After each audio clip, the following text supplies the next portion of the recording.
কপিলপুর গ্রামে আবিদ ও সাবিত নামে দুই ভাই বাস করত। দুই ভাই মাঠে ফসল চাষ করে বাড়িতে এনে ভাগাভাগি করে নিত। ফসল চাষে আবিদ খুব আলসেমি করত, কিন্তু সাবিত খুব পরিশ্রম করত।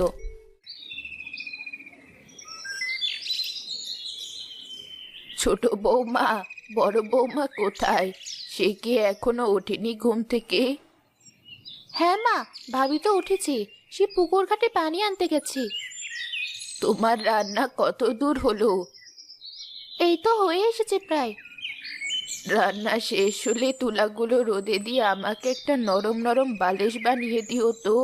আমার বালিশটা বড্ড শক্ত, এখন আর শক্ত বালিশ যেন মাথায় দিতে পারি না, মাথাটা খুব ব্যথা করে। আচ্ছা মা, দিব, একটু পরে আমি তুলোগুলো রোদে দিয়ে দিচ্ছি। গিন্নি, রান্নাটা কি এখনো শেষ হলো না? হ্যাঁ হয়েছে, তুমি একটু বসো, আমি এখনই খাবার আনছি। না গিন্নি, আমার এখন বসার সময় নেই, এসে খাবার খাবো। গরু দুটোকে খেতে দিয়ে গেলাম, তুমি মায়ের কাজে একটু সাহায্য করো। বেশ, খোকাকে ডাক দিয়ে সাথে করে নিয়ে যাও।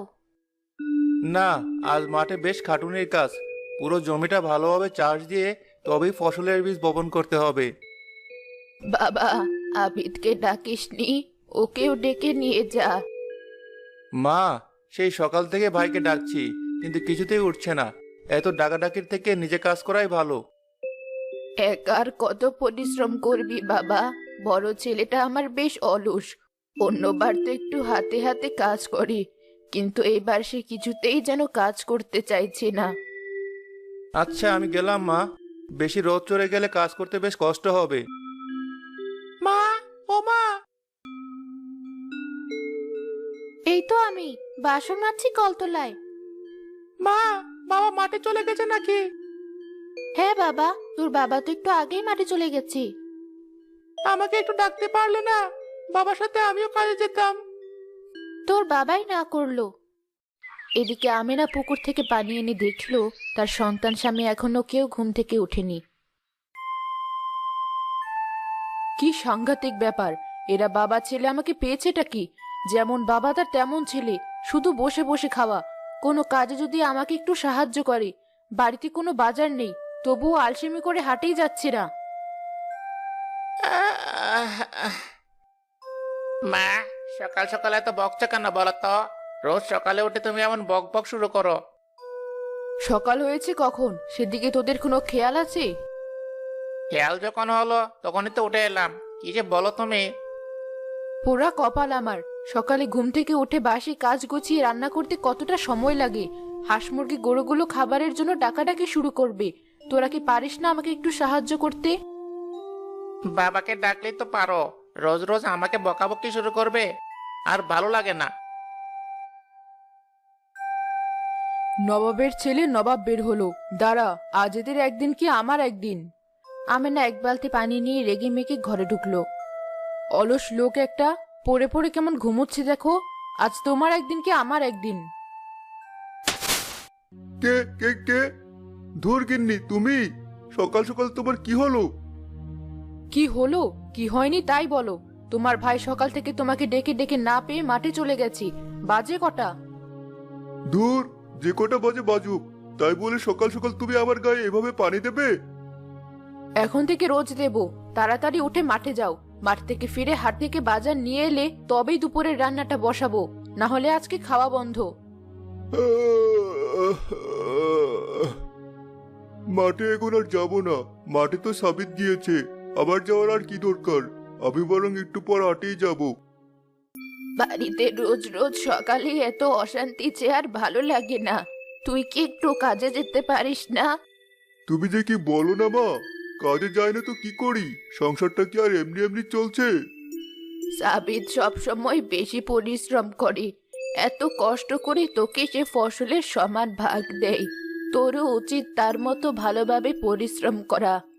তুমিও শুরু করলে? আসলে তোমরা কেউ আবার কাজ দেখতেই পাও না। আমরা দুই ভাই তো একই, একজন কাজ করলেই তো হচ্ছে। এভাবে বেশ কিছুদিন পার হলো। সাবিত মাঠে তার ফসলের পেছনে খুব পরিশ্রম করত, আর আবিদ ক্ষেতের আলে বসে সাবিতকে এটা ওটা বুঝিয়ে কাজে ফাঁকি দিত। ভাই, তোর কাজ করা শেষ নাকি? না ভাই, এখনো এই সারগুলো দেওয়া বাকি আছে। ওই পাশটা সার দিতে পারলেই হয়ে যাবে। ফসলগুলো এবার খুব ভালো হয়েছে। তোর সাথে ছিলাম বলে এবার বেশি ফসল ফলেছে খেতে। কাজ না করে বসে বসে আমার সাথে থাকতেই যদি বেশি ফসল ফলে, তবে সবসময় তুমি আমার সাথেই থেকো ভাই। তাহলে তুই কাজ কর, আমি বাড়ি গেলাম।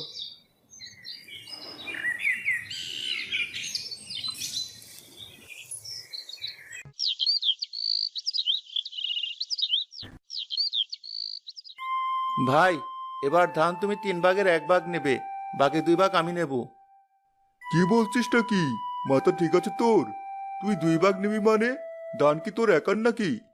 আমার একার না, তবে এবার ফসল চাষের সময় তুমি কোনো কাজ করোনি। প্রতিবার আমি কষ্ট করে ফসল ফলিয়ে তোমাকে অর্ধেক অর্ধেক দেবো কেন? প্রথমবার দুই ভাইয়ের ভেতরে ফসল ভাগাভাগি নিয়ে খুব ঝগড়া হলো। অবশেষে তাদের মা তাদের থামালো।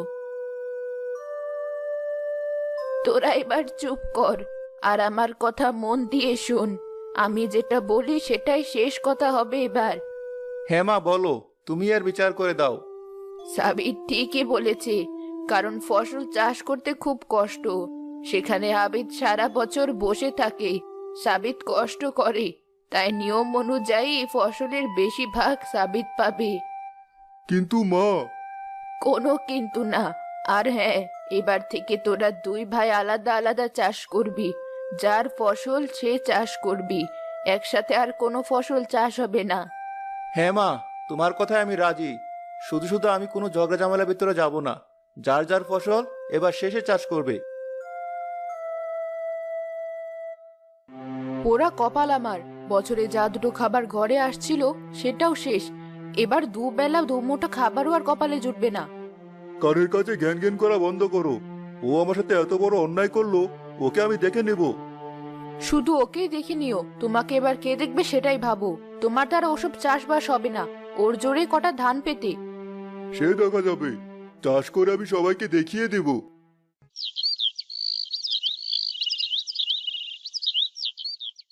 দু ভাই তাদের ক্ষেতটা মাছ থেকে ভাগ করে নিল। সাবিত তার ক্ষেতে চাষ দিয়ে ঘাস বেচে শেষ বিকালে বাড়িতে ফিরে এলো।